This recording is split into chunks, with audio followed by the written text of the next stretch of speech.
La tumba que vamos a ver hoy es una tumba muy especial porque tiene características que son exclusivas suyas, que no las tiene ninguna otra tumba. Otras características sí la comparten con otras tumbas de su momento o de momentos anteriores o posteriores, pero tiene otras que vamos a ir viendo que la hacen una tumba casi, yo diría que única. Ya lo veremos casi al final. Su dueño se llama Amenemhat y este es el nombre, esto es como a los José se los llama Pepes, ¿bien? A los Amenemhat se los llama Mamás. No es una forma de denominar, por eso en todas las partes se pone llamado, porque en todas las partes figura como tal. Este Amenemhat llamado Mahu, que aquí lo tenemos, acompañando al rey, este es Amenhotep II, y acompañado por su esposa. Aquí tenemos su nombre, Imen-Em-Heb, que significa Amón está en fiesta, igual que Hor-En-Heb, Horus está en fiesta, y es, sobre todo, su cargo principal es jefe del ejército. Por lo tanto, vamos a hablar de un militar.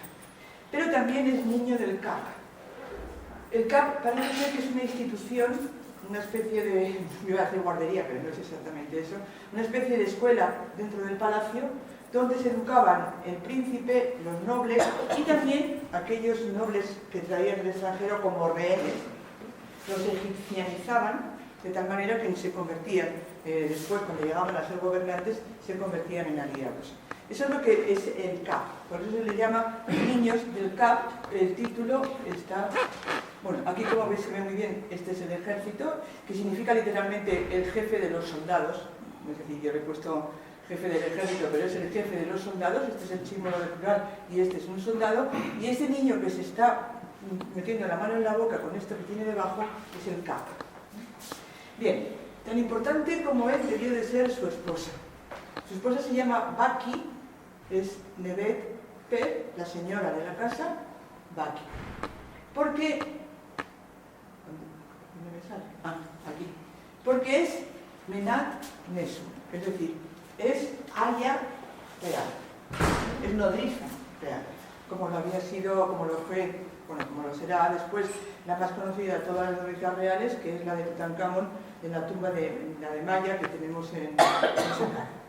Bien, aquí, por lo tanto, fijaros la importancia que él está acompañando a Amenhotep II, al rey, pero al mismo tiempo también está acompañado de su esposa.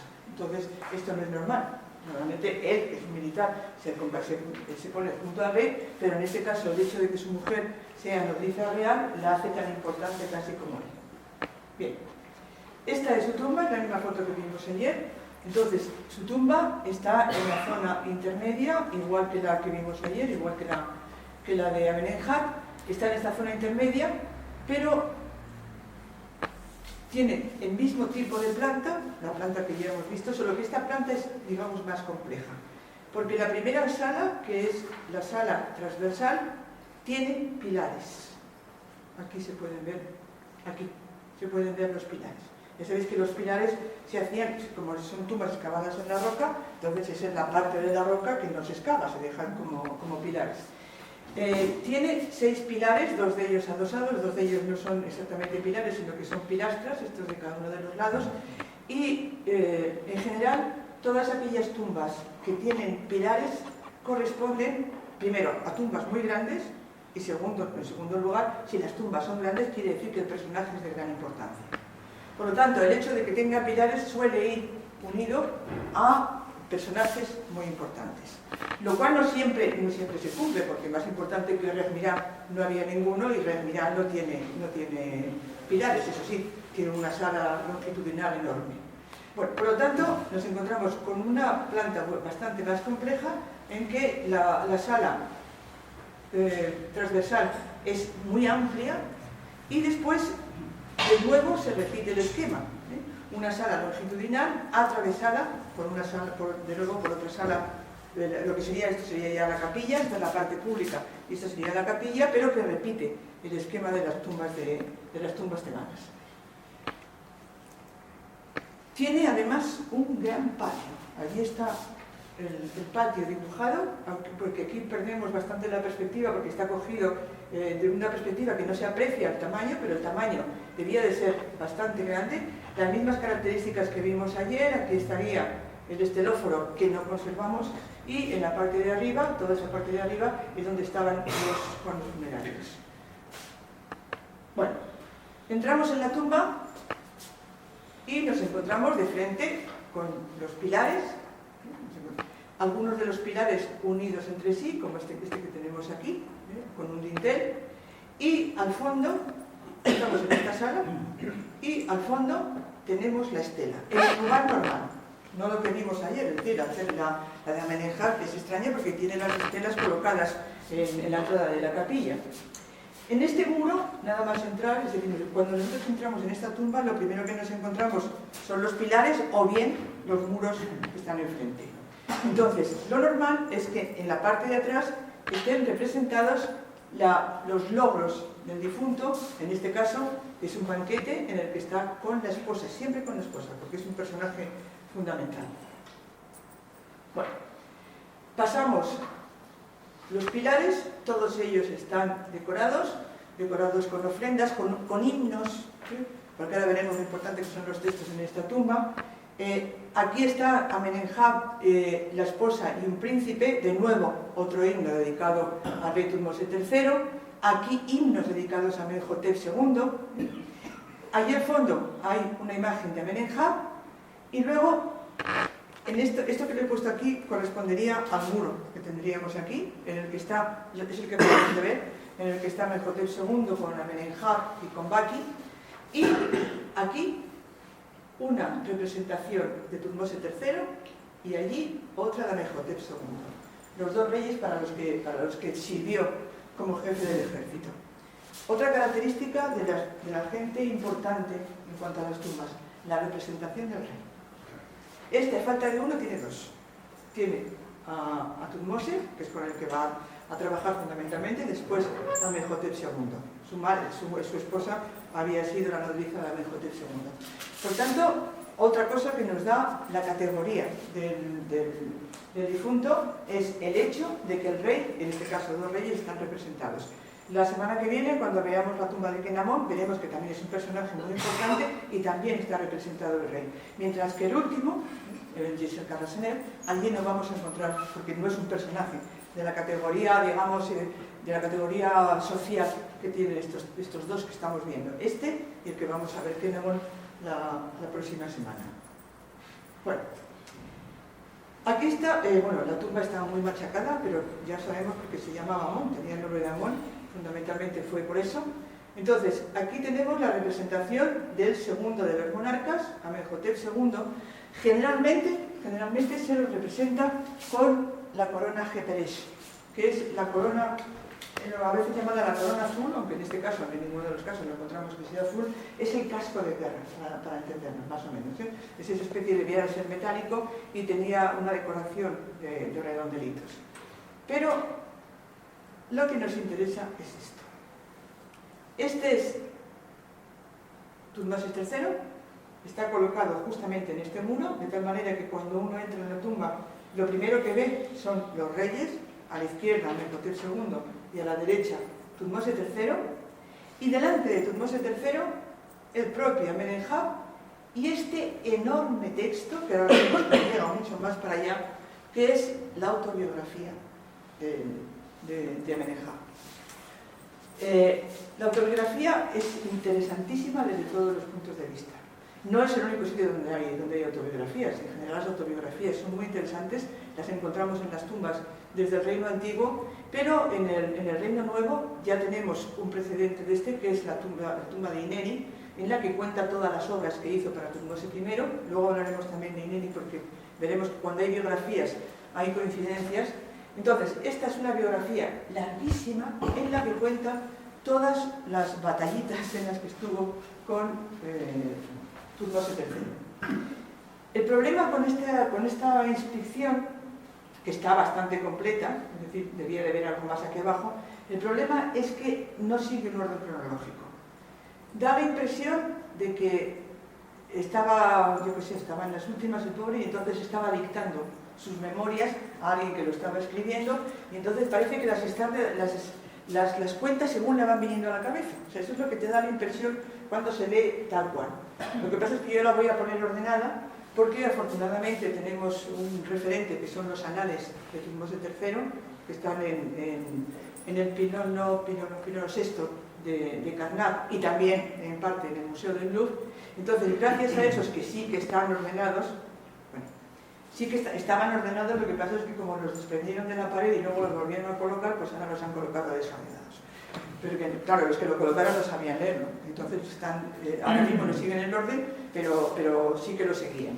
Entonces, lo que nos encontramos es la narración de las batallas o de las campañas en las que estuvo con Tutmosis III.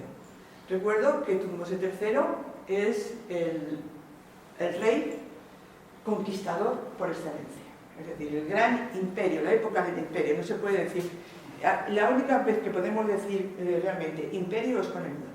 Decir imperio antiguo no tiene ningún sentido, porque Egipto estaba encerrado en sí mismo. Tampoco lo podemos decir del medio, que lo más que hacía era llegar hasta Nubia, pero a partir sobre todo de Tutmosis I, ya podemos hablar de imperio, porque la gran ambición ya no es Nubia, sino llegar a Asia y convertirlos en reyezuelos dependientes de Egipto, pero de los que querían obtener no el dominio político, que eso tampoco les interesaba mucho, pero sí los productos que podían traer de ahí.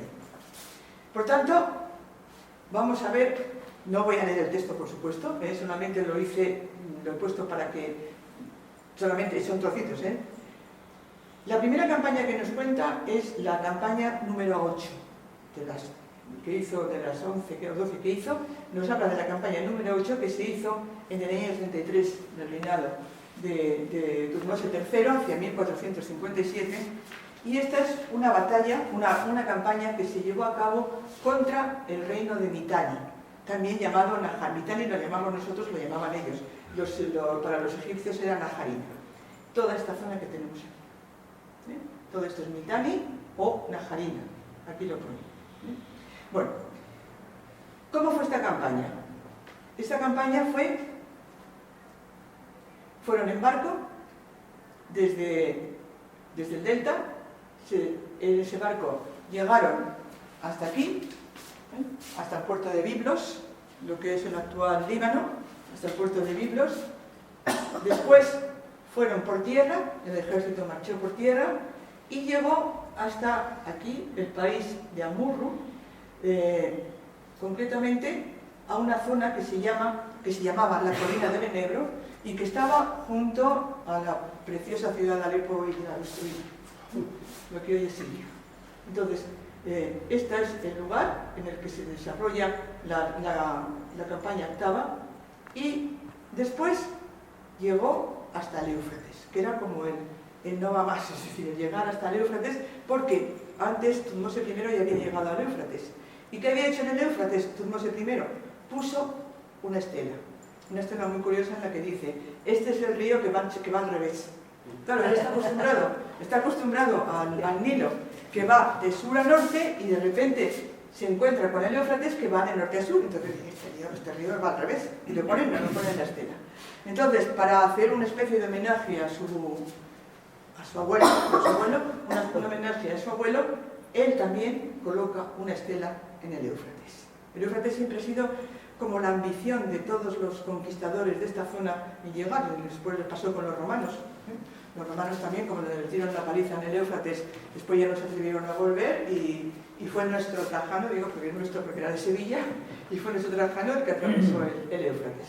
Bien, por tanto, esta campaña número 38 es una campaña muy interesante en la que las tropas egipcias llegan hasta el Éufrates y llegan a conquistar la zona más importante, que es la zona de Carquemish. Ese nombre sí lo respetan. No le llaman Mitanni, le llaman Naharina, pero esa zona sí que la respetan. Ese nombre sí lo respetan. Y cuando bajan, vienen a esta zona, Niya o Ni, y ahí sí que tengo que leer el texto porque es que merece la pena. Volví a presenciar otra ocasión magnífica llevada a cabo por el señor de las dos tierras en Ni. Cazó 120 elefantes, con sus colmillos. Pero él, claro, él tiene... Yo tomé entonces al elefante más grande de entre ellos, que estaba luchando contra su majestad. Aquí lo tenemos, esto es luchar contra su majestad. Yo fui quien cortó su trompa, cuando todavía estaba vivo ante su majestad. Pero aquí hay otra cosa más curiosa. Bueno, todavía no es muy bueno. Y yo estaba de pie en el agua entre dos rocas. O sea, una hazaña, él solito entre dos rocas le corta la trompa al elefante. Lo de los elefantes es cierto, porque hay una estela, la estela de la Victoria de Jebel Barkan, que está en el Museo de Boston. Allí dice: otra ocasión, ahora de Victoria, que rabia me ha dado para mí. Él me hizo otra vez hacer algo muy valiente en el mar de Ní, que no es un mar, debería ser un lago. Él me hizo encontrar una manada de elefantes. Mi majestad luchó, esto lo cuenta el rey, Mi majestad luchó. Ellos eran una manada de 120, coinciden en el número. Nunca nada parecido había sido hecho por un rey desde que Dios había recibido la corona blanca del Alto Egipto. Siempre es la primera vez de un gran acontecimiento. Y dice: dije esto sin jactarme y sin mentir, sobre todo sin jactarse. Bueno, como no sabían decir trompa, mano, det, ef, su mano. Literalmente nosotros lo traducimos por trompa, pero ellos, la palabra trompa no debían de tener ninguna palabra, no se les ocurrió poner la trompa, y entonces lo más curioso es que señala la trompa como la mano. Realmente det significa mano. Bueno, ¿qué es esta historia de los elefantes? Esta historia de los elefantes no es mentira lo que cuenta lo que cuenta Tutmosis III, que era la primera vez en la historia que eso se hacía. Eso no es cierto, porque el rey Ajeperkarra Tutmosis I, su abuelo, ha traído estos colmillos de elefante de sus victorias en los países del norte y del sur. Su majestad en persona cazó, no sabemos cuánto porque estaba borrado, tantos ejemplares de elefante, en la tierra de Najarina, exactamente donde estábamos ahora, yendo a caballo después que se procediera a derrotar al Alto Retenu en su primera campaña de victoria. Su majestad llegó a Ní y encontró allí estos elefantes. Nunca le había ocurrido igual a ningún rey. Este parece ser que sí que es cierto, es decir, la primera vez que se deben enfrentar a unos elefantes. Esto es de El Bahari. Esta es la segunda terraza de El Bahari, y esto que veis aquí son los colmillos de elefante, que tienen al lado un texto en el que está explicando de dónde han salido esos colmillos. Por tanto, Tutmosis III se tira un pegote cuando dice que eres el primero.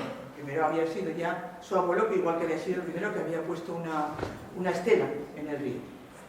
Bueno, estos elefantes es el llamado elefante sirio, que sabéis que es más pequeño, ya no existe, es una subespecie del asiático.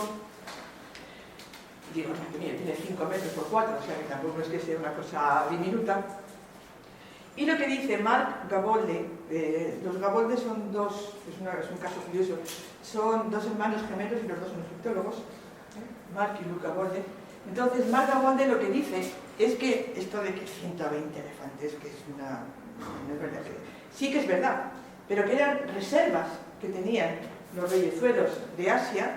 Tenían reservas de esos elefantes metidos dentro del corralito, como vimos el otro día, pero tenían esos elefantes, y esos elefantes estaban allí para ser cazados. Por tanto, era relativamente fácil cazar 120 elefantes. Pues digo, fácil. Bueno, esto lo he traído porque es un mosaico romano que está en Siria, porque ilustra cómo es, aunque sea romano, ilustra bastante bien cómo es el elefante. Recordáis que hay dos tipos de elefante, el elefante asiático y el elefante africano. El africano es el que tiene las orejas enormes y tiene más envergadura, aunque es más corto, mientras que el elefante asiático tiene unas orejas pequeñas pegadas, como las tiene este, casi de ratón, y es de menor tamaño. Bueno, después de la hazaña de los elefantes, él participa en la campaña número 10, en el año 35, 1455 aproximadamente. De nuevo, vuelven contra Mitanni.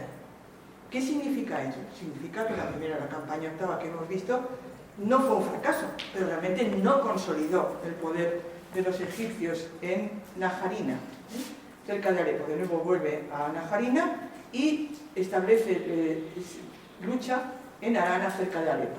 Pero aquí lo que nos dice es muy poco. Yo fui el que subió hasta no sabemos dónde, porque es la parte que está destruida de la inscripción. Pero esta es la campaña, de nuevo, exactamente en la misma zona, cerca del Éufrates que acabamos de ver. ¿Cómo lo hicieron? Exactamente de la misma manera. De nuevo fueron en barco. No, esta es la 17. Pasamos. A ver, esta es la 10ª. La siguiente campaña que nos narra es la campaña 17ª, que se desarrolla en el año 42. Ten en cuenta que los años de Thutmose III son muchos porque tuvo los años de corregencia con Hatshepsut, cuando era todavía un crío pequeño. Entonces, claro, después de morir su tía, realmente fue su tía madrastra, fue realmente el que gobernó, pero cuenta desde que era pequeño. Por lo tanto, tiene 40 y muchos años de reinado.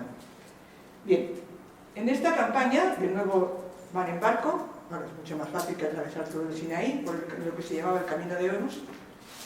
Llega hasta la zona de Alepo, de Najarina. Bueno, llegan siempre al mismo sitio, a la zona de lo que es el Líbano, y llega a esta zona donde parece ser que ya esa campaña se estabiliza el poder de los egipcios en esta zona. Y aquí también tengo que decir cómo lo cuenta. El jefe de Kadesh ya sabemos que nos suena mucho. Kadesh es esta zona donde luego también Ramsés II derrotó a los mitanos, pero bueno, los derrotó de aquella manera, porque si habéis ido a contar a Fernando Quesada cómo cuenta esa batalla, que era realmente imposible, tal y como la cuenta. Como le ayudó a Amón, pues ganó. Bueno. El jefe de Kadesh, fijaros lo que hizo el jefe de Kadesh para distraer a los egipcios. El jefe de Kadesh hizo que saliera una única yegua al galope. Aquí está la yegua. La hizo salir al galope. Y esa yegua se metió entre la tropa de los egipcios. Y él otra vez, nuestra Amenemhat, la persiguió a pie con su lanza, la hirió en el vientre, este es el vientre, en su vientre, le corté su cola. Aquí está el cuchillo de cortar. Le corté su cola y la puse ante el rey, quien dio gracias a Dios. Por lo tanto, el truco del rey de Kadesh, del jefe de Kadesh, que era una fortaleza, no le sirvió para nada. Parece ser la jugarreta de soltar una yegua entre las tropas egipcias, pues porque Amenemhat luego intervino y le cortó la cola a la pobre yegua. Bueno. Esto es una representación de la batalla de Kadesh, de la toma de Kadesh, pero es de Ramsés, por lo tanto es de Ramsés II. Como no tenemos ninguna representación de cómo fue la batalla de Kadesh desarrollada por Thutmose III, por eso he preferido traer esta, que es muy interesante, porque como veis, aquí están los hombres de Kadesh. Este se está cayendo, otros están tirando como buenamente pueden. El tipo de traje que lleva es muy curioso, porque llevan, mientras que los egipcios siguen con su faldita, estos lo que llevan es un traje muy largo, que luego veremos. Y aquí lo que nos cuenta es: Su Majestad hizo entonces que salieran todos los valientes de su tropa para derruir la muralla reconstruida de Kadesh. Cuando dice reconstruida quiere decir que en la campaña anterior ya se la habían cargado, pero les dio tiempo, claro, entre campaña y campaña les dio tiempo. Yo fui quien la derrulló. Pues estaba a la cabeza, como este que está subiendo aquí la escalera para cargarse a los mitanos, pues estaba a la cabeza de todos los valientes, sin que hubiera nadie que actuase delante de él. Por lo tanto, él es el primero que va a llegar a Kadesh y el primero que va a destruir la muralla.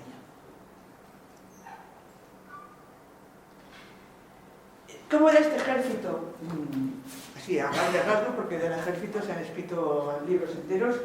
Hay algunos que son muy interesantes sobre cómo funcionaba el ejército en el Antiguo Egipto, pero en principio los que mandaban en el ejército, como Amenemhat, realmente es un cuerpo de élite. Es un cuerpo de élite. de gente que pertenece a la Casa Real, los hijos del rey. Todos los que hemos visto, por ejemplo, en la batalla de Cadesa y de Ramsés II son los hijos del rey, y aquellos que se han educado con los hijos del rey, es decir, los niños del campo. Luego están los soldados de a pie, como pueden ser estos, que tenemos aquí, que proceden de las levas, la decimatio, que no es el castigo que infligían los romanos, sino que de cada 10 chicos que estaban en las comunidades, en las aldeas, en los pueblos, tenían que coger uno. Utilizamos la palabra en latín, pero realmente no es demasiado correcta, porque decimatio lo utilizaban para un castigo, de matar a uno de cada 10 cuando un grupo del ejército se rebelaba. Y luego estaban las famosísimas divisiones de carros, que son solamente a partir de la dinastía 18, porque ya sabemos que el caballo entra en Egipto con los hicsos, ya en la dinastía 17, y luego están todos los que, la infraestructura de mantenimiento del ejército, los porteadores, sobre todo los porteadores, no tanto de comida, porque luego estos ejércitos de la antigüedad transportaban una enorme cantidad de gente, carros, etcétera, etcétera, pero sobre todo lo que era interesante es cuando iba a haber un asedio, eran todos los que llevaban las escalas, de todo lo que necesitaban para un asedio. Estos soldaditos son también de débil bajar. Bueno, con todas estas hazañas que lleva a cabo Amenemhat, ¿qué es lo que consigue? Para lo que se hacían las guerras, para conseguir botín. Entonces, el rey, como es tan valiente, le va a recompensar, pero al mismo tiempo le va a recompensar con un botín de guerra. ¿Qué es lo que se trajo de estas guerras? 3 hombres semitas como cautivos, 3 hombres capturados, y los puse delante de su majestad como cautivos. De nuevo, 13 hombres semitas como cautivos, asnos, hachas de bronce, pero me traje como cautivos 2 hombres mariano como cautivos. Fijaros lo importante que era traerse a los cautivos. Entonces, ¿quiénes son estos marianos? ¿Quiénes son esta gente? Esta gente, no tenemos representaciones apenas de la dinastía 18, pero sí tenemos unas muy interesantes de la dinastía 20 en el templo de millones de años, en el templo funerario de Ramsés III, en Medinet Haul. Entonces, por eso sabemos que los Sashu y los Apiru eran unas poblaciones seminómadas que estaban en toda la zona de Asia Menor y que eran bandidos. Eran los que se alquilaban su fuerza militar a los reyezuelos que no tenían ejércitos muy grandes, y entonces esto realmente, digamos que son tribus. Son tribus que se venden al mejor postor. El mariano ya es otra cosa. Los marianos sí que eran una élite que se entrenaba fundamentalmente con la caballería. Y esos eran muy importantes para ello porque no eran estos seminómadas que se vendían al primero que les pagase, sino que realmente son una élite como lo podía ser los que dirigían los carros en el mundo de Bien. Pero no solamente necesitaban hombres, también necesitaban animales, asnos vivos. El asno es el principal medio de locomoción, aparte del río, el principal medio de locomoción que tienen, de locomoción y de carga que tienen los egipcios. El asno era fundamental para la vida en el antiguo Egipto. Entonces, se trajo 70 asnos vivos, lo cual es importante, pero también 13 hachas de bronce labrado como el oro. Es decir, los botines de guerra incluían algo que es muy importante, como es el asno para el traslado, pero también el bronce. Estamos en la edad del bronce, es decir, el hierro todavía no existe, estamos en la edad del bronce. Bien. Yo hice una captura delante del rey y me traje una mano allí, para demostrar que se habían cargado a los enemigos y les cortaban la mano. Eso también es de Medinet Haul. Aquí está contando las manos después de una batalla, y el escriba correspondiente anotando cuántos muertos le habían infligido al enemigo.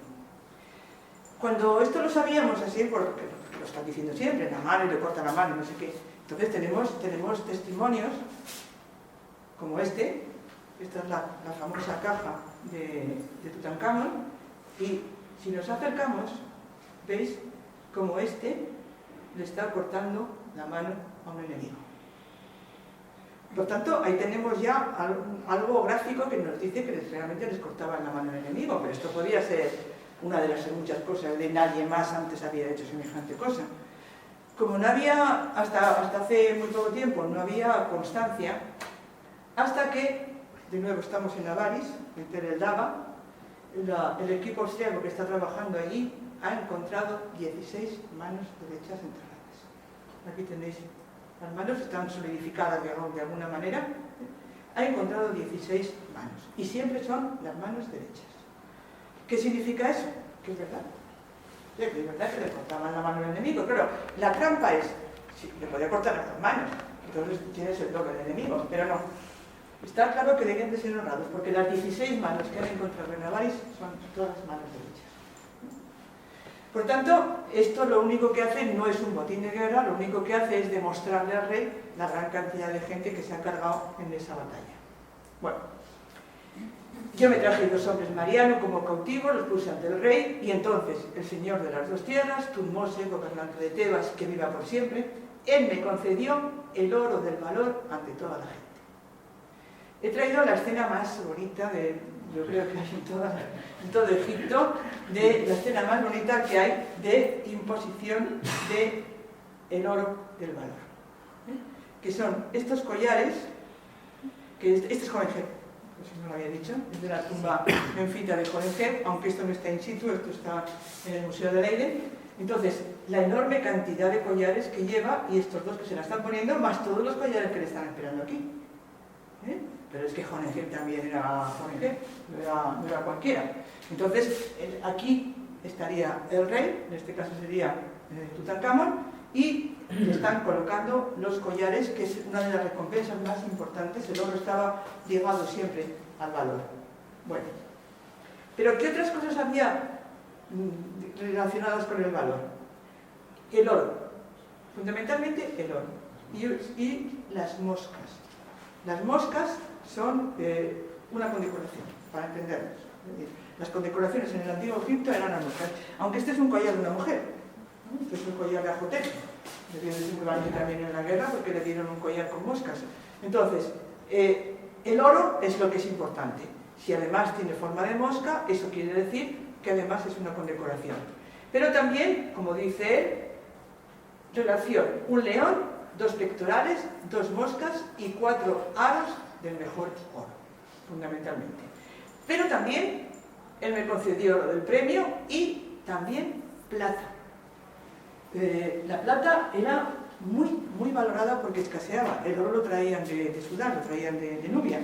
Entonces, hasta cierto punto había abundancia, y la prueba la tenemos en que tenemos gran cantidad de piezas de oro, tanto de joyería como de estatuas, de estatuillas de oro, pero de plata, salvo la que vimos el otro día en el arqueológico y alguna más, la plata era bastante escasa, por lo tanto era muy valorada. Esto es un amuleto. Dentro le ponían un trozo de algo, un papel en el que había una inscripción para proteger. Generalmente esto se ponía a los niños en el cuello, para proteger a los niños ricos, claro está. Y además, mi señor me recompensó entonces con oro y 5 piezas de tela. No especifica qué tela, pero no sé si fuera lino. Desde luego no era lino real, porque el lino real solamente se hacía en la corte y era bastante difícil de conseguir. Este lino que he traído es una especie de cubrecamas y es casi contemporáneo de la historia que estamos viendo, porque esto es del ajuar de los padres de Senenmut. La tumba de los padres de Senenmut no estaba decorada, pero se encontró intacta con todo el ajuar, y están todos en el Metropolitan, porque es en la época en la que se podían llevar las cosas fuera. Y entonces esta es las sábanas de la madre de Senenmut. Bueno, pero Tutmose III muere, y muere antes que él, porque la prueba la tenemos en que él sirvió con Amenhotep II. Y esto es interesante porque fijaros cómo lo explica. El rey completó su tiempo de numerosos años propicios, valientemente, poderosamente y legítimamente, desde el año 1 hasta el año 54. último del tercer mes de la estación Peret, bajo la majestad del rey de Egipto Menjeperra, que es Tutmosis III, justificado. Él ascendió al cielo, habiéndose unido al disco solar, el cuerpo del Dios fundiéndose con quien le creó, con Ra. Pero fijaros lo que dice Sinué. El cuento de Sinué es del Reino Medio, es de la dinastía 12. Dice: año 30, tercer mes de la estación de Ajet, día 7. Eso sí, son muy precisos el día que se muere. El Dios ha ascendido a su horizonte. El rey Sequeterib-Ra ha ascendido al cielo, habiéndose unido al disco solar, al cuerpo del Dios, fundiéndose con quien le creó. Las mismísimas palabras. Una de dos. O este conocía muy bien Sinué, entonces lo copia tal cual, pero lo que seguramente es otra vez una fórmula. Es una especie de fórmula que cada vez que se muere un rey, ese rey se une al disco solar, que es el cuerpo de Dios que le creó. Lo más probable, más que saberse el Sinué, que no creo. Bueno, que el Sinué era una cosa bastante... Y la prueba la tenemos en que tenemos un montón de copias del Sinué. El Sinué debía de ser como el Quijote, quiero decir. Era algo que, aunque la gente no lo hubiera leído, pero todo el mundo lo conocía. Bien. Lo que traigo aquí a Ineni.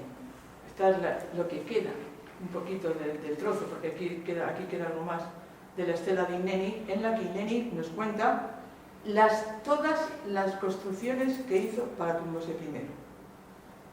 Su tumba, su templo, el lago, todo lo que hizo para él. Y eso nos lo cuenta en la estela. Y luego va, y en la representación de su tumba no aparece para nada ninguna de las construcciones. Lo único que aparece es que si llegaron los nubios, que si él está controlando qué es lo que hacen, cómo pesan. Este es uno que le están castigando porque ha pesado mal el oro, están controlando el peso del oro. Entonces, ¿qué nos encontramos? Con que si hay una autobiografía, y la autobiografía nos cuenta algo muy específico, en el caso de Ineni, nos cuenta cómo construyó para Tutmosis I. Sin embargo, no vamos a encontrar en los muros de la tumba de Ineni ni una sola alusión a eso. Por tanto, lo que quiero decir con esto es que, luego veremos es que la autobiografía y la decoración de la tumba se complementan. Se complementan, es decir, la biografía dice una cosa y las representaciones dicen otra, diferente. Eso pasa absolutamente, he traído el caso de Ineni, pero podría haber traído cualquier otra autobiografía del Reino Nuevo, porque nunca lo que cuenta en la autobiografía lo vamos a encontrar representado en los muros. Bueno, vamos con el rey. Aquí está justamente, aquí está la autobiografía. Vamos con Tutmosis III, aquí están sus nombres, Yehutimes, Menjeperra, con la corona Jeperes, que si os dais cuenta está hecha en relieve. Esto de alternar el relieve con la pintura se da en bastantes tumbas, especialmente de la primera mitad de la dinastía 18, porque esto es pintura, pero esto que tenemos aquí es ya relieve. Pero esto que llamamos la corona azul, debía de haber bastantes tipos y desde luego esto no es la corona azul tradicional. El rey lleva sus grandes pectorales, lleva el cetro, pero lo que me interesa es el traje que lleva el rey. ¿Os dais cuenta qué qué especie de túnica, no sabemos muy bien, que tiene esas rayitas onduladas? Bueno, la lleva el propio Amenemhat, la lleva al menos en 3 ocasiones en la tumba. Esto. Y si os dais cuenta, solamente cubre un hombro. Es una especie de, no sé cómo decir, como una especie de chaleco que solamente cubre un hombro con una manga. Esta es la tumba de Petsuher, la TT88, que tiene muchísimo que ver, está muy relacionada. Lo que pasa es que es una tumba cerrada hace miles de años y he tenido que recurrir a las fotos de Shot. Por cierto, si alguien tiene alguna vez interés en encontrar fotos de tumbas, que son muy difíciles, en internet, las fotos que hizo entre los años 20, 30 y 40, las fotos que hizo el alemán Schott, fundamentalmente para el trabajo de Porter and Moss, que Porter and Moss son como la Biblia para los que estudiamos Egipto. Entonces, esas te las si te las bajas, te las tienes que bajar con marca de agua. Pero si se las pides, ellas te lo dan sin ningún recargo. Por eso lo digo aquí, porque lo único que te piden es que digas de dónde salen. Estas son las fotos de shock que la Universidad de Trier da generosamente y gratuitamente. Son fotos de los años 20 y 30, estas que tenemos aquí. Pero si te das cuenta, lleva la misma camiseta, con esa especie de tejido rizado. Bien, de nuevo lo tenemos aquí, con esa especie de tejido rizado, solamente cubriendo la mitad del cuerpo y solamente una manga, y debía de ser algo parecido a esto que tenemos aquí. Esto es uno de los trajes que encontró Petrie de Shasha, es del reino antiguo, de la dinastía quinta, pero ¿veis? Lo que tiene en la parte de arriba es un vestido de mujer. Ese tipo de tejido que tiene en la parte de arriba, que no es plisado, porque si fuera plisado lo conoceríamos, porque en Egipto se utilizaba muchísimo el plisado, incluso el plisado tanto en horizontal como en vertical. Es un tipo de tejido que lo más probable es que viniera de Asia. Era de importación. ¿Por qué sabemos que venía de Asia? Porque en esta estela, que es la estela de Naram-Sin, del rey acadio, aproximadamente del 2200 a.C., estamos hablando antes incluso de la época en la que estamos, lleva un tipo de camiseta prácticamente igual. ¿Ves que tiene toda la manga, tiene solamente le tapa medio tórax y entonces aquí está todo como rayadito. Debía de ser un tejido carísimo. La prueba es que esta parte de abajo no se corresponde con la de arriba, pues es que el traje está muy estropeado, pero el tejido de la parte de arriba no se corresponde con el de abajo. Debía ser un tipo de tejido que solamente debían de hacer en Asia y que solamente la gente muy rica debía de utilizar. Luego esto desaparece, es decir, ya no lo volvemos a ver en las tumbas, solamente lo encontramos en las tumbas de la época de Tutmosis III y Amenhotep II, lo cual nos dice que se lo debieron traer de las campañas de Asia. A los pies de la biografía nos encontramos con esta bellísima representación de los asiáticos.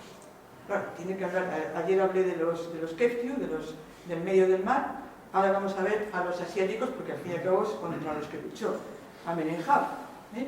Entonces, todos ellos están arrodillados, algunos incluso están besando el suelo.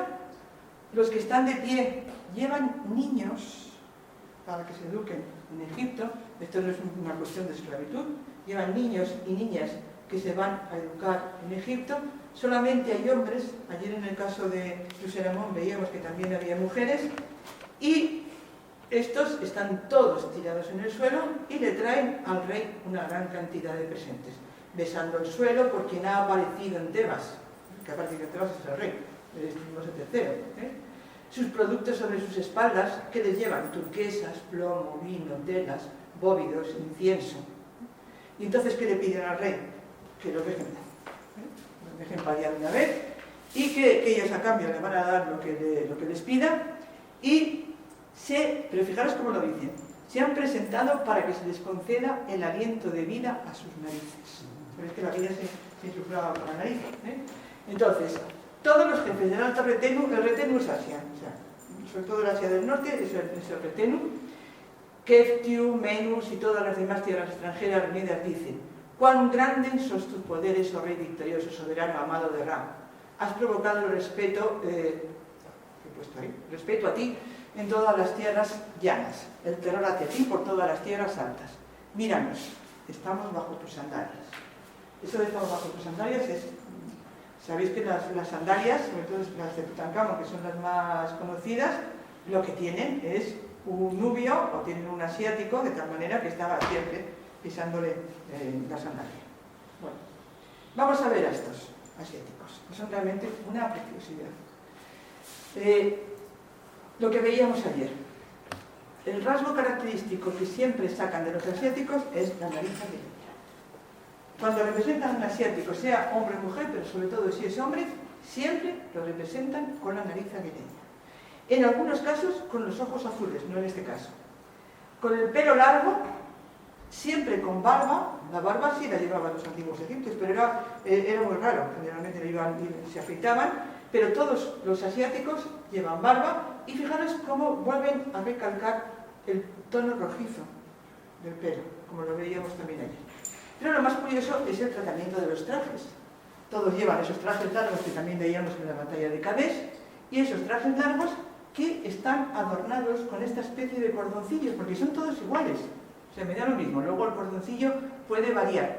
Todos son blancos y luego los adornos son todos en rojo o el rojo y azul. Estamos igual que ayer, es un estereotipo. Es decir, el asiático por excelencia es así. Porque si los asiáticos que veíamos el año pasado en la tumba de Nuhotep, del Reino Medio, llevan unos trajes de los más coloristas. Estos no. Hay una especie de estereotipo en el que además, por ejemplo, llevan estolas. Esto es totalmente una estola en la Iglesia Católica. Bueno, todos estos asiáticos, de nuevo estamos con el estereotipo, la nariz aguileña, la barba, en este caso con el cabello claro, con el cabello rubio les debía de llamar bastante la atención. Entonces, estos asiáticos se presentan con regalos para el rey.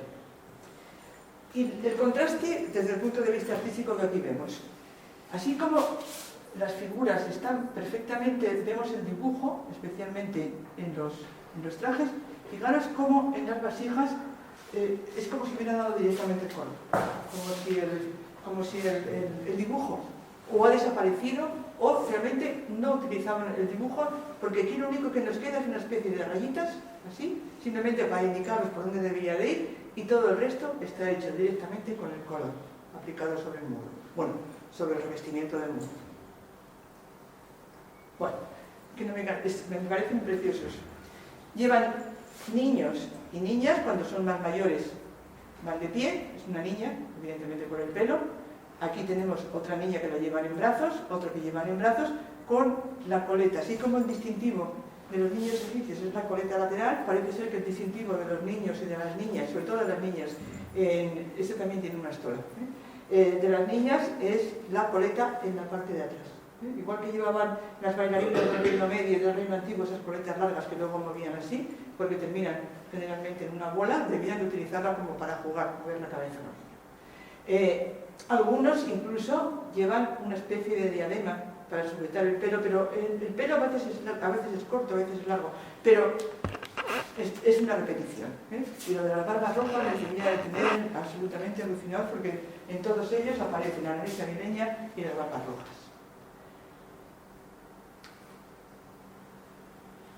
El ejército era la vida de Amenemhat.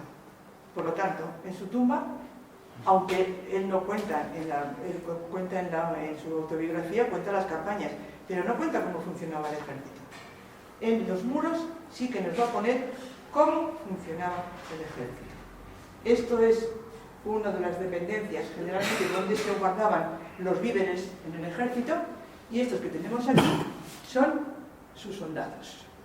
Si os das cuenta, todos visten igual, es una especie de uniforme. Todos llevan esta especie de camiseta muy ajustada rosa y el fanellín blanco siempre atado a un lado. Aquí los tenemos a todos. Este es uno de los escribas del ejército, que eran muy importantes. Luego veremos cómo estos son los oficiales. Y los que están detrás, que ya no llevan esta camiseta rosa, es la clase de tropa. Estos serían los que he dicho antes, los que están ligados de alguna forma a la familia real o a la nobleza, mientras que los otros que están atrás y que no llevan ese corpiño rosa son los que están, son la clase de tropa. Bueno, de nuevo la tumba de Pexuger. Hay un artículo, me parece que es Arthur Miller, en el que dice que si este es la copia del otro o el otro es la copia de este. No lo sabemos.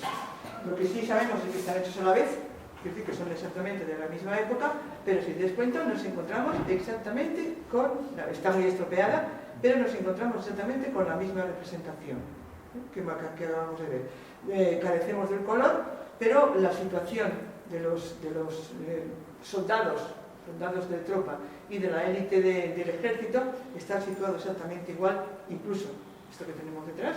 Seguramente el texto también, eso no lo puedo decir con seguridad, pero seguramente el texto viene a decir más o menos lo mismo.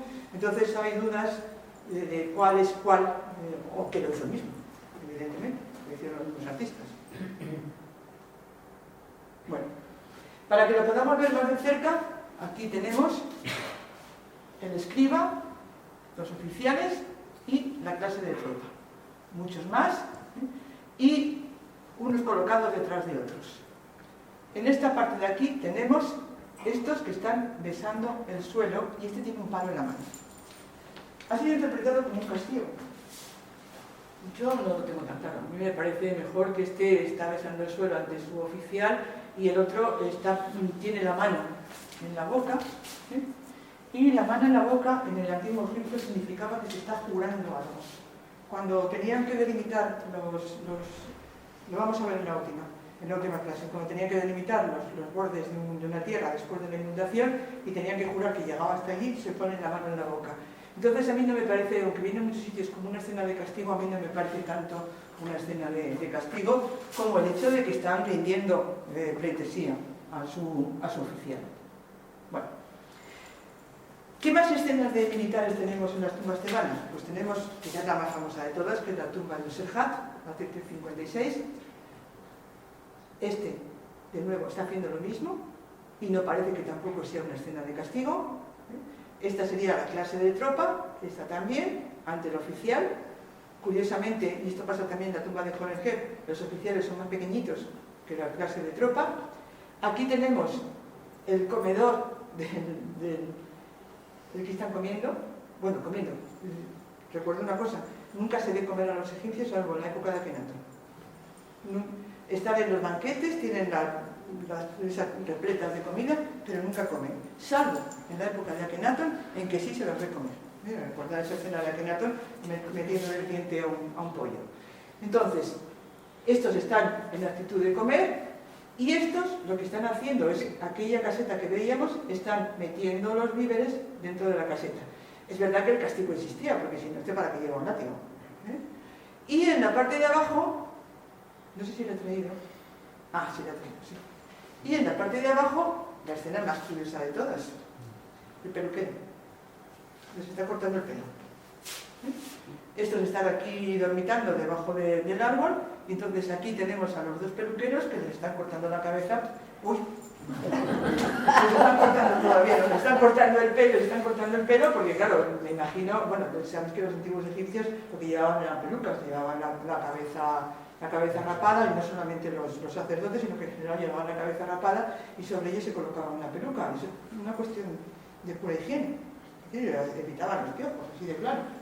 Entonces, claro, estos del ejército, que eran chavales y chicos de las aldeas, pues no tenían esa costumbre. Por eso cuando llegaban al ejército, como pasaba en tiempos en este país, cuando a los hombres les tocaba ir a hacer la mili, también lo rapaban.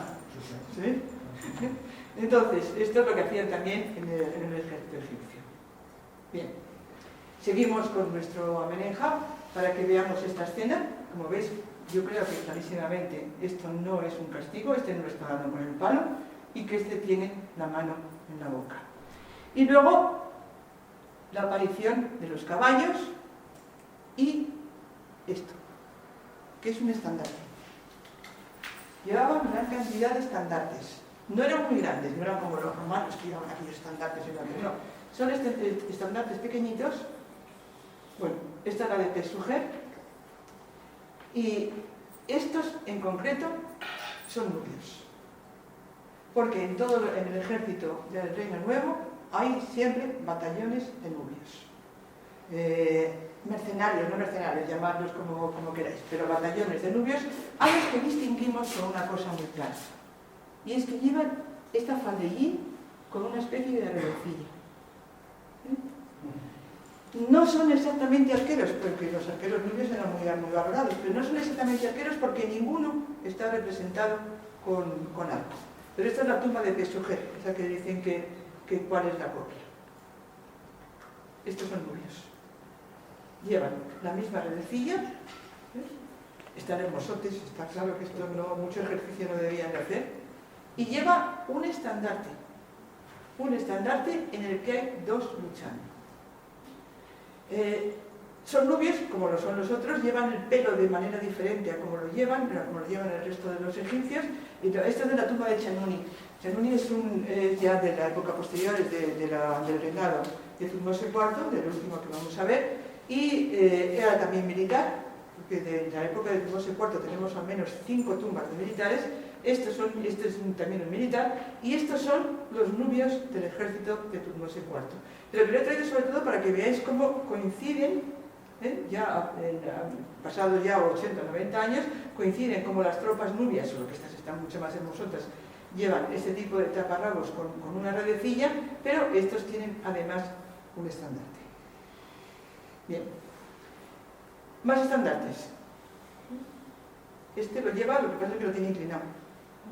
Esto de nuevo es un estandarte. También hay también un artículo en GEA, también de hace muchos años, en el que se analizan a través de las tumbas tebanas toda la gran cantidad de estandartes que se representan. Pero si des cuenta son siempre muy pequeñitos. Una especie de cartel para distinguir a ese grupo de hombres.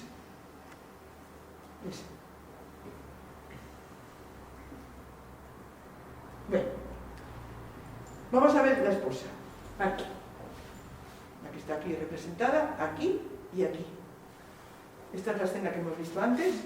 Están rindiendo el culto a Osiris.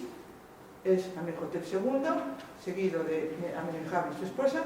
Y en la parte de abajo, ella amamantando al niño real. Vamos aquí. La parte de arriba.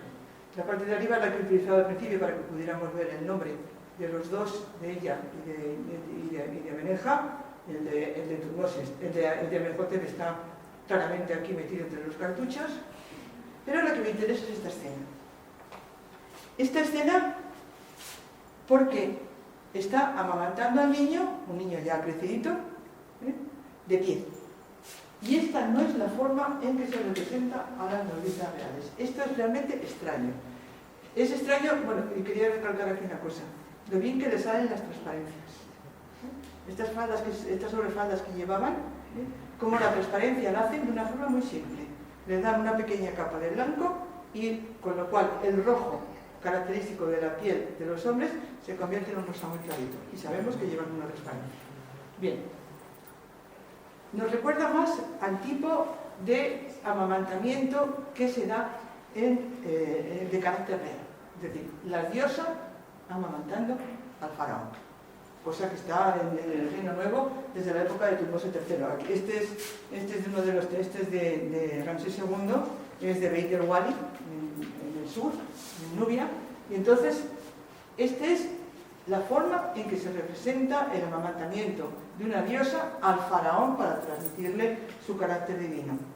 Pero nunca se encuentra en un amamantamiento real. Cuando digo real quiero decir de verdad, como puede ser el de una nodriza. Esta es la otra representación de la nodriza, que es exactamente como se representan las nodrizas. Lo que pasa es que está muy deteriorado. El niño está sentado sobre ella, tiene un escabel en los pies, porque el niño también está crecidito. Sabéis que a los niños los amamantaban hasta los 4 años aproximadamente. Por eso la mortandad infantil es mucho más alta a partir de los 4 años que antes. Los cuerpos que se han encontrado. Por cierto, han encontrado una mujer enterrada con su feto, un feto de 18 semanas, parece que han dicho. Es la primera vez que se lo encuentran. Entonces, esta es la forma tradicional de representar a una nodriza real.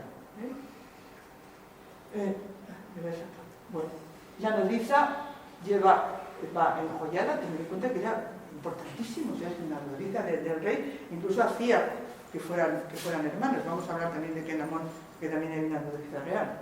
Bien. Seguimos en la misma sala en la que estábamos y en este pared nos encontramos con el banquete tradicional, lo que ya hemos visto de los diferentes tipos de arpa, en este caso 1, 2, 3 tipos de arpa, la doble flauta, es decir, lo que vimos ayer en la otra tumba. Y a partir de aquí entramos ya en la zona en la que nos metemos con los ritos de carácter funerario. Todo eso, igual que veíamos ayer, a través de un dintel dividido en 2 zonas, cada una mirando hacia un lado. En la de ayer era al revés, aquí estaba, la pareja estaba situada en cada uno de los extremos y luego estaban aquellas plañideras y todo aquello. Bien. Entramos y en el primer muro nos encontramos con algo que es muy característico de estas tumbas, y es que están los difuntos acompañados de sus hijos, etcétera, contemplando el ajuar que se van a llevar a la tumba. Ese ajuar es muy pequeñito en este caso. Hay veces que el ajuar ocupa absolutamente todo. El ajuar es muy importante, pero aquí es muy pequeñito, lo que pasa es que sí lo compensa el texto. He tenido que dejar sitio para poder poner un texto. Esto está muy deteriorado. Bueno, en el otro extremo está la tradicional, que no me voy a meter más en ella porque es que ya está muy vista esta representación de la caza y la pesca en los pantanos, en este caso ocupando el muro más estrecho, uno de los muros más grandes.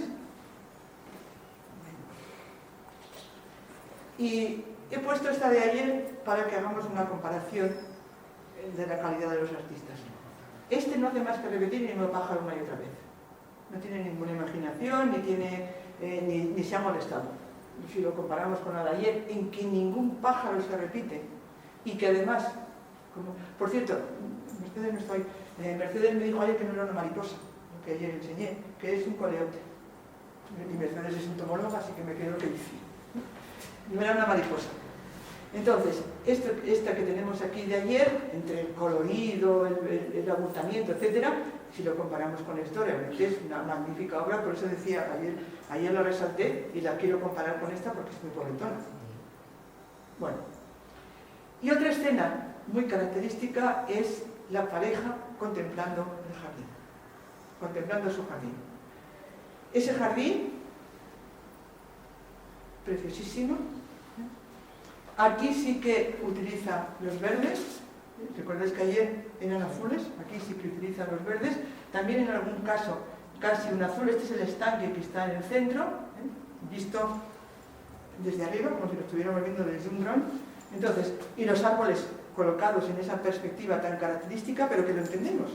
Curiosamente, si nos ponen la perspectiva real, no lo entenderíamos. Entonces, precisamente por eso lo hacen. Colocarlo así, para que todos entendamos la enorme cantidad de palmeras con sus dátiles que tenían, o los sicomoros, que suele ser la planta, el árbol más corriente en la antigüedad. A partir de ahí, ya nos encontramos con los ritos fúnebres, el sacerdote elector llevando a cabo. Lo que no soy capaz de explicar es el traje. Yo este traje le he preguntado y no es muy raro. No es el que acabamos de ver, aunque se puede parecer, porque en el que acabamos de ver no llevaba nada debajo, pero es una especie de traje que seguramente es un crisal. Supongo, pero nada más que supongo. Es el sacerdote elector que está delante de los instrumentos de la apertura de la boca, y en las columnas está representada la pareja siempre recibiendo las ofrendas de sus hijos. De sus hijos o de otro, pero fundamentalmente de los hijos. Y vamos con la escena rara que no existe en ninguna tumba. Hemos entrado por allí, nos hemos encontrado con los pilares, y antes he dicho que entre los dos pilares centrales había un dintel. Cuando pasamos ese dintel y la miramos por el otro lado, nos encontramos con esta escena. Preciosa. Bueno, como veis, aquí dos plantas de papiros.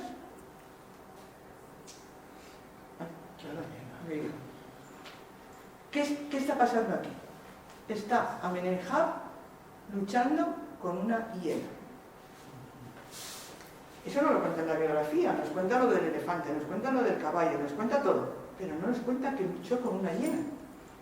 Y aquí tenemos este bicho enorme, que es una hiena. La hiena no es un bicho nuevo en el Antiguo Egipto, ya está representado, aquí se ha puesto una hiena de verdad. Y fijaros cómo, esto es un ostracón de Deir el-Medina, que los perros están detrás de una hiena. Esto es de la tumba de Userhat, en la que también está representada la escena de caza, los perros mordiendo una hiena, es decir, y luego las hienas más conocidas son las de la tumba de Meneluca, que sabéis que las están cebando. Ya no sabemos si hacían como las ocas en Francia para sacar el paté, pero aquí lo que da la impresión es que las están cebando. Y no parece que les tenga mucho miedo, ni les parece un bicho muy así. Y son unas hienas de un tamaño, digamos, considerable. Y parece ser que hubo algún momento en el reino antiguo en el que intentaron que las hienas sirvieran de alimento. Bueno, pero fijaros en la hiena de Amenemhat. Es tan alta como él.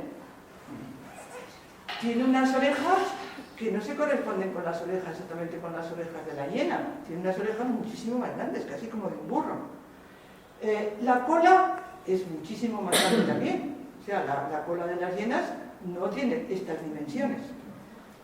¿Por qué le llamamos hiena? Pues porque tradicionalmente hemos dicho siempre una hiena, y Nina Davis, que fue la primera que habló de esta escena, le llama la hiena, pero yo no tengo tan claro que esto sea una hiena. Yo no sé, o es un bicho inventado. Bueno, de todas maneras se le conoce como la hiena, y entonces la lucha de Amenemhat con la hiena, pero a mí esto no me parece en absoluto una hiena, o sea, un tamaño descomunal. Es tan alta como Amenemhat, que está enfrentándose a ella simplemente con un palo. Nada más. Pero hay algo que es más interesante. Fijaros como en cada uno de los dos lados nos encontramos con la planta característica de Egipto, que es el loto, y con esa planta que alrededor, que se engarza en el tallo del loto, que se llaman las carihuelas. Rosa no está, pero Rosa presentó en el último Congreso Ibérico de Egiptología en las diferentes representaciones que se hace de esta planta, que se llaman carihuelas. Y esta es una planta característica de Egipto. Esto es egipcio 100%. Pero si nos vamos a la escena, fijaros qué plantas. O sea, esta especie de medusa que hay aquí, estas plantas no tienen nada que ver con... Esta es una planta egipcia, pero ¿esto qué es? Estas son unas plantas extrañas. Las pongo más cerca. Unas plantas extrañas que son como bulbosas, con unos tallos muy largos que además están como rizándose. Hay hasta 1, 2, 3, hasta 4 tipos. Bueno, estas ya son el sumum de la rareza. ¿De dónde es esto? ¿De dónde son estas plantas?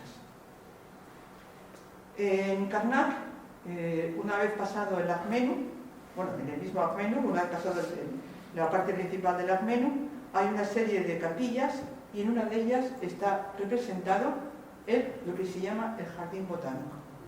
Cuando Tutmosis III vino de Asia, hizo que se representara pues lo mismo que hizo, lo mismo que hizo Napoleón cuando la descripción del Egipto, cuando la descripción del Egipto hizo que se representaran todas las aves, plantas, costumbres que había en Egipto, pues Tutmosis III hizo lo mismo. En su Akmenú de Karnak hizo representar los animales y las plantas que se habían encontrado en Asia. Y fijaros cómo son exactamente el mismo tipo de plantas. Por tanto, estamos en Siria. La lucha de Amenemhat con la hiena se desarrolla en Siria. Y lo sabemos por las plantas. Son tan concienzudos a la hora de narrar lo que nos están...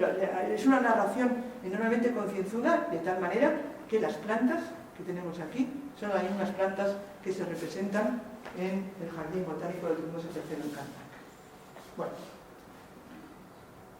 termino con esta escena porque es una escena única, o sea, no hay ningún otro sitio donde podemos encontrar esto, y además, vuelvo a lo de antes, no dice nada en la autobiografía, en absoluto. Esto es una hazaña, casi como la de cortar la trompa al elefante o de enfrentarse a un bicho tan grande, y sin embargo no lo cuenta, pero se cuida muy mucho de representarlo en la zona más importante de la tumba. Y sí termino con los jeroglíficos, porque ya que hemos hablado de la autobiografía, aunque los jeroglíficos de la autobiografía no son tan... y para que se vea la precisión de los jeroglíficos, es decir, con qué cuidado está hecho, por ejemplo, el toro, o la figura, igual que la de antes del ejército, la que está pesando el suelo, y me parece que tenía una... aquí está. aunque está muy deteriorada, el ejército. Siempre se representa igual, arrodillados, con un arco y una pluma en la cabeza. Esa es la representación tradicional del ejército. Y esto, que es la corona roja, la corona roja con esa cosa roja que llevaban, pero que también es la N. O sea, que no es necesariamente una corona, sino que también es una representación de la N. Bueno, con esto hemos terminado. Ahora hay cuartos.